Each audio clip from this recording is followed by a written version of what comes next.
What if you could take the sun and the wind and generate enough power to put in this car to make it go down the road? Well, that is what is happening here at the National Renewable Energy Labs. They make hydrogen with solar and wind power, and then down the road it goes, completely clean.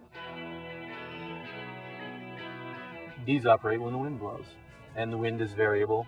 Therefore, wind energy is inherently variable, and then we'll never get past that. But what are you trying to do? So hydrogen is one way to store the electricity from wind in the form of gaseous hydrogen.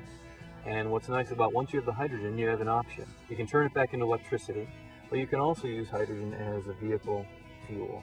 So hydrogen gives you that flexibility. It's an essentially electric car because a fuel cell is basically a battery, and as long as you're feeding that battery hydrogen, you get out electricity, and that electricity drives an electric motor to move your vehicle. But the ultimate end game really is renewable energy, making hydrogen, compressing it, storing it in vehicles, and out the tailpipe you get water vapor.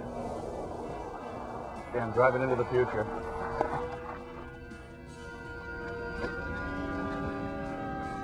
I don't feel like much of a hot rodder. You're driving past the wind turbines that produce the electricity to make the hydrogen that's driving you down the road. And that's what's amazing about this is you generate the hydrogen, which is clean, from the wind, which is absolutely clean. You're driving on renewable energy, which is a neat concept, and it really opens up the door for anyone to have this sort of energy. I feel like you're at the front end of the revolution here. I think it certainly could be. It takes time to make these transitions, but I think a fuel cell car with its environmental track record of only producing water vapor out the tailpipe of this vehicle could be the ultimate end game. You gotta love these solar panels. There are about 4 acres of them here, but all the solar farms and wind farms in the world won't do us much good unless the electric grid can connect the power that's generated here to the homes and factories and plants around the country that need it. That's why we need to spend a lot of money and a lot of time fixing our electric grid.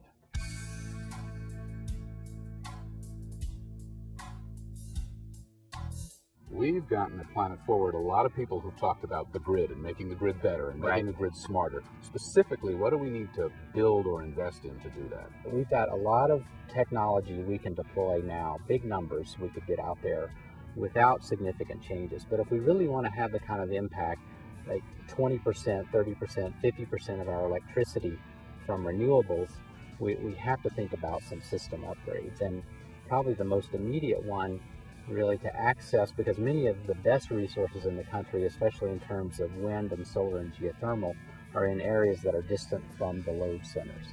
And so we need You're out in the desert where the sun is shining. Right, or in the plains where the wind blows a lot. And so we need to get that power to load centers. We will need to build out the transmission system better, get it to where the resources are, and allow us to transformers, high voltage transmission lines specifically.